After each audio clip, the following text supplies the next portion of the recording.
வணக்கம். என்ன செய்தியை பார்க்க போறோம் கேட்டீங்கன்னா, முதலமைச்சர் விஜய் அவர்களை விரட்டி அடித்த அமித்ஷா வேதனையில் திரும்பினார். டெல்லி சந்திப்பு ஏமாற்றமே, அரசியல் விமர்சகர்கள் கிளப்பும் பகீர். அப்படி என்னப்பா பகீரை கிளப்புறாங்க அப்படின்ற விஷயமும், உண்மையாகவே டெல்லி சந்திப்புகள் தமிழ்நாட்டுக்கு ஏமாற்றம் தானா, விஜய் அவர்கள் டெல்லியில் எதுவும் சாதிக்கவில்லையா அப்படின்றதெல்லாம் விரிவாக இந்த வீடியோவில் நம்ம பார்க்க போகிறோம். ஆனால் அதுக்கு முன்பாக இது வரைக்கும் நம்ம சேனலை நீங்கள் சப்ஸ்கிரைப் பண்ணலைன்னா மறக்காமல் சப்ஸ்கிரைப் பண்ணிக்கிட்டு கொஞ்சம் சப்போர்ட் பண்ணுங்கள். முதல்ல இந்த போஸ்டரை பாருங்களேன். இந்த மாதிரி அபத்தமாக யாராவது ஒருத்தர் போஸ்டர் போட முடியுமா? என்ன போட்டிருக்காங்க அப்படின்றத படிங்களேன். நம்முடைய உள்துறை அமைச்சர் அமித்ஷா அவர்களை சந்திப்பதற்கு விஜய் அவர்கள் நேரம் ஒதுக்கினார் அப்படின்னு நம்முடைய தமிழக ஊடகம் தந்தி டிவி ஆனது செய்தி போட்டிருக்கிறது. இந்த மாதிரி யாராவது செய்தி போடுவாங்களா? சரி, விஜயை ரொம்பவே நேசிக்கிறீங்க, திராவிட கட்சிகளுக்கு மாற்றாக வந்துட்டாரு. தமிழக மக்கள் இனிமே எங்கே பார்த்தாலும் தேனாரும் பாலாரும் ஓட போகிறத தான் நீங்கள் பார்க்க போகிறீங்க. விஜய்க்கு விசுவாசமாக இருக்கிறீங்க, முட்டு கொடுங்க.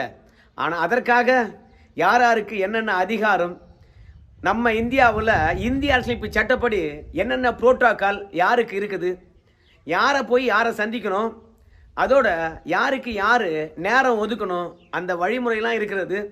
நம்ம இந்தியாவில் ஹோம் மினிஸ்டருக்கு அதிகாரம் அதிகமா, இல்லை ஒரு மாநில முதலமைச்சருக்கு அதிகாரம் அதிகமா? ஒரு கேபினட் மினிஸ்டர் இருக்காங்கல்ல, மத்திய கேபினட் மினிஸ்டர், அவருக்கு என்ன அதிகாரம் இருக்குதோ அந்த அதிகாரம் தான் ஒரு மாநில முதலமைச்சருக்கு இருக்கக்கூடிய அதிகாரம். ஆனால் இருந்தாலும் கேபினட் அமைச்சர்களை விட முதலமைச்சர்களை அதிகமாக மதிப்பாங்க. அதுக்கு என்னன்னு கேட்டிங்கன்னா, நம்ம ஒட்டுமொத்த மாநிலத்தினுடைய மக்கள் முகமாக முதலமைச்சர் இருக்கின்றார். அதனால் மாநிலத்தினுடைய மக்கள் முகமாக முதலமைச்சர் இருப்பதனால அவருக்கு உரிய முக்கியத்துவம் தருவாங்க. ஆனால் நம்ம இந்திய அரசியலமைப்பு சட்டப்படி மத்திய கேபினட் அமைச்சருக்கும் முதலமைச்சருக்கும் ஒரே அதிகாரம் தான், ஒரே கேட்டகரி தான். அதனால் முதலமைச்சர் உள்துறை அமைச்சருக்கு மேலானவர். அதனால் விஜயை சந்திக்க வேண்டும் என்பதற்காக நம்முடைய அமித்ஷா அவர்கள் விஜய் இடத்துல நேரம் கேட்டதாகவும், அந்த நேரத்தை விஜய் அவர்கள் ஒதுக்கிவிட்டார். உடனடியாக உள்துறை அமைச்சர் எப்போது வேண்டுமானாலும் சந்திக்கலாம் அப்படின்ற அளவுக்கு செய்தி போட்டிருக்காங்க. ஊடகத்தில் பல நாள் வேலை பார்க்குறாங்க. இவங்கெல்லாம் தெரியாமல் போட்டிருப்பாங்களா? தெரிஞ்சே போட்டிருப்பாங்க. அந்த அளவுக்கு விஜய் மீது பெரிய எதிர்பார்ப்பை ஏற்படுத்தியிருக்காங்க. விஜய் அவர்களை பொறுத்த வரைக்கும் டெல்லிக்கு போனார், பிரதமரை சந்தித்தார். ஒரு ஊடகமானது 30 நிமிடம் நடந்தது சந்திப்பு அப்படின்னு சொன்னாங்க. ஆக்சுவலாக 30 நிமிடம் சந்திக்கவில்லை. நம்ம பிரதமர் அலுவலகமானது மிகப்பெரிய பாதுகாப்பு வளையத்தில் இருக்குது. யார் போனாலும் சரி, குறைந்தபட்சம் 3 அல்லது 4 நிமிஷம் நடந்து தான் போகணும் பிரதமரை சந்திப்பதற்கு. காருலாம் போகவே போகாது. அதனால் காரு ஒரு குறிப்பிட்ட தொலைவில் போய் நிறுத்திட்டு அங்கேருந்து விஜய் அவர்களை சோதனை செய்து நடக்க வச்சு தான் கூப்பிட்டு போவாங்க. அப்படி நடக்க வச்சு கூப்பிட்டுக்கிட்டு விஜய் அவர்களை அழைச்சிக்கிட்டு போகிறாங்க. நம்ம விஜய் அவர்கள் பிரதமர் மோடி அவர்களை 4:17 சந்திக்கின்றார். அதுக்கப்புறம் 4:27 வெளியே வந்துடுறார் போல இருக்குது. எப்போ வெளியே வந்தார்னு தெரியல. ஆனால் பிரதமர் அலுவலகத்தை விட்டு விஜய் காரானது 4:31 வெளியே வந்துடுச்சு. 4:17 போய் 4:31 விஜய் கார் வெளியே வந்துச்சுன்னா, மொத்தமாகவே நீங்கள் பார்த்தீங்கன்னா ஒரு 14 நிமிஷம் மட்டும்தான் பிரதமர் அலுவலகத்துக்குள்ளே விஜய் இருந்திருக்கார். நம்ம பிரதமர் அலுவலகத்தை விட்டு குறைந்தது 3 நிமிடம் நடக்கணும்.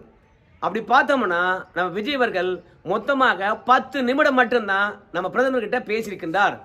அதனால் பிரதமர் மற்றும் நம்ம விஜய் அவர்கள் சந்திப்பு ஆரோக்கியமானதாக இல்லை. நம்ம விஜய் அவர்களுடைய சந்திப்பை பொறுத்த வரைக்கும் பெருசாக பிரதமர்கிட்ட ஒரு பயமோ இல்லை ஒரு எதிர்பார்ப்போ இருக்கிற மாதிரி தெரியல. கேஷுவலாக தான் பார்த்தீங்கன்னா பிரதமர் மோடி கிட்ட பேசுகிறாரு. அதோட தமிழ்நாட்டுடைய கோரிக்கைகளை விஜய் பிரதமர்கிட்ட சொல்லியிருக்கின்றார். என்ன, இலங்கை தமிழர்கள் சிறையில் இருக்கின்றார்கள், 58 பேர் மீட்க வேண்டும். அதே மாதிரி படகுகளை மீட்க வேண்டும். அதுக்கப்புறம் தமிழ்த்தாழ் வாழ்த்துக்கு முக்கியத்துவம் கொடுக்கணும். அது மாநில நிகழ்ச்சியாக இருந்தாலும் பரவாயில்ல, தேசிய நிகழ்ச்சியாக இருந்தாலும் பரவாயில்ல, தமிழ்த்தாழ் வாழ்த்து அதுக்கான வழிகாட்டுதலை நீங்கள் உள்துறை அமைச்சகத்துக்கு தரணும் அப்படின்னு சொல்லியிருக்கிறாரு. அதுக்கப்புறம் வான் பாதுகாப்பு மையங்கள், இராணுவ தயாரிப்புகள், தளவாடங்கள் தமிழகத்தில் அமைச்சா நல்லா இருக்குமே, தொழில் வளம் பெருகுமே அப்படின்னு சொல்லிட்டு கேட்டிருக்காரு. அதுக்கப்புறம் இந்த மேகதாதானை கட்டிக்கிட்டே இருக்கானுங்க. அதனால் எந்த விதமான அனுமதியும் கொடுக்கக்கூடாது அப்படின்றத அழுத்தம் திருத்தமாக சொல்லியிருக்கின்றார். விஜயை பொறுத்த வரைக்கும் நிதி ஆதாரம் தொடர்பாக நிதியமைச்சரையும் சந்தித்தார். உள்கட்டமைப்பில் இருந்து அதோட போச்சுன்னா தொழில் வளங்கள் வரைக்கும் கல்வி நிறுவனங்கள் வரைக்கும் தமிழ்நாட்டில் தொடங்கணுங்க அப்படின்னு சொல்லிட்டு அதற்கான நிதி ஆதாரத்தையும் கேட்டிருக்காரு. நிதி பங்களிப்பை அதிகரிக்க வேண்டும் என்று நம்முடைய நிதியமைச்சர்கிட்ட விஜய் அவர்கள் கோரிக்கை வச்சிருக்கார். ஆனால் முதலமைச்சர் பிரதமரை சந்திப்பது ஒரு சம்பிரதாயம் தான், ஒரு மரபு தான், சட்டம் கிடையாது. ஆனால் பிரதமரை நேரடியாக சந்தித்து கோரிக்கை வைக்கின்ற பொழுது நிச்சயமா நிறைய நேரம் அந்த சந்திப்பு நீள வேண்டும். அப்பதான் பரஸ்பரம் பிரதமரும் முதலமைச்சரும் ஒருத்தர் புரிந்து கொள்வதற்கான வாய்ப்பு இருக்கும். இந்த 10 நிமிட சந்திப்பானது 5 வருடத்துல விஜய்க்கு எந்த அளவுக்கு கை கொடுக்க போதுன்னு தெரியல. விஜய் ஆட்சிக்கும் பாஜக ஆட்சிக்கும் இணக்கமான சூழ்நிலை இல்லை என்பது இந்த 10 நிமிடமானது நன்றாக எடுத்துக்காட்டுது. பக்கத்தில் கேரளாவில் வெற்றி பெற்று போயிருக்காங்க. அவங்க கூட 30 நிமிடம் 30 நிமிடம் சந்தித்திருக்காங்க. எடப்பாடி பழனிசாமி 40 நிமிடம் சந்தித்திருக்கின்றார் அவர் முதலமைச்சர் இருக்கின்ற போது. நம்ம ஸ்டாலின் அவர்கள் 27 நிமிடங்கள் பிரதமருடன் பேசியிருக்கிறார்.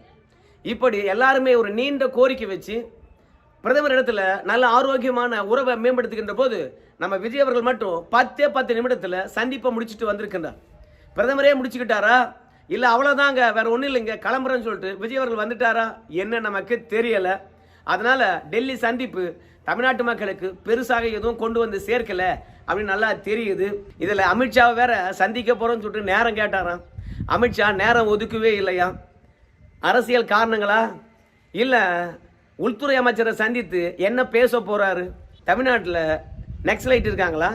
தமிழ்நாட்டில் பயங்கரவாதிகள் இருக்கின்றார்களா? தமிழ்நாட்டில் சட்டம் ஒழுங்கு கெட்டு போயிருக்கிறதா?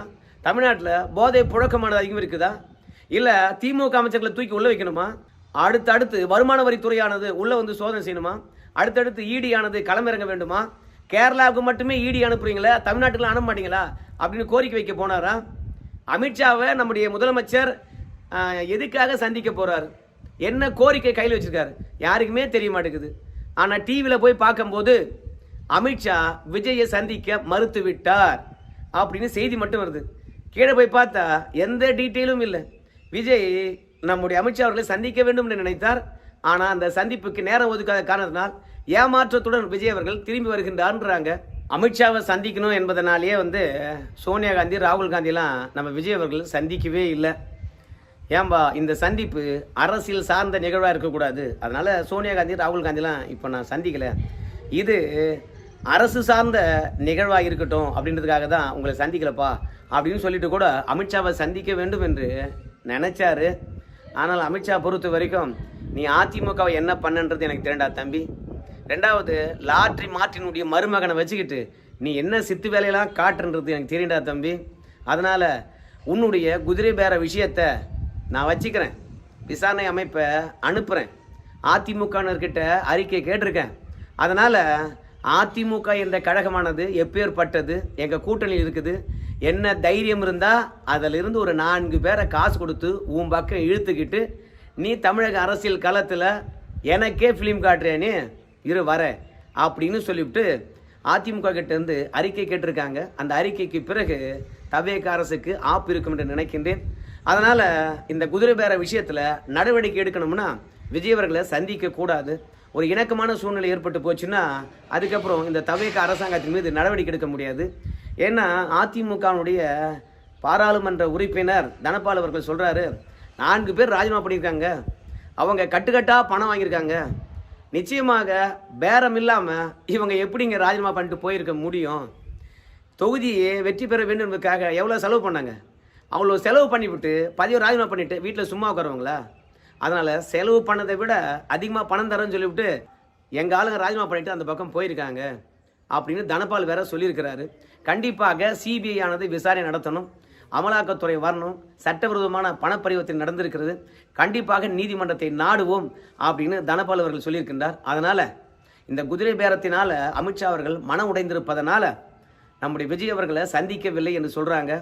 தமிழகத்தில் இதுவரைக்கும் பார்த்துராத ஒரு அரசியல் கலாச்சாரத்தை விஜய் அவர்கள் உருவாக்கி விட்டதாக அமித்ஷா நினைக்கின்றார். ஸோ இந்த குதிரை பேர அரசியலுக்கு நாம் சந்தித்தோம் என்றால் அங்கீகாரம் கட்சி மாதிரி இருக்கும். நான் சந்திக்கலப்பா அப்படின்னு சொல்லிட்டார் போல இருக்குது.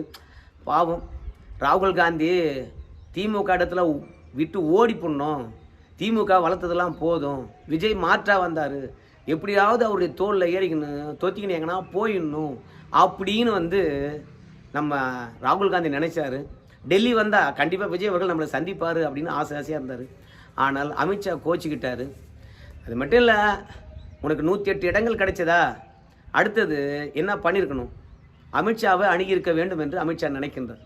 ஏன்னா திமுக கூட்டணியை வந்து நீ எந்த அளவுக்கு கலாய்த்தேன்னு தெரியும். ஆனால் அந்த அளவுக்கு அதிமுக பாஜக கூட்டணி கலாய்க்கலை.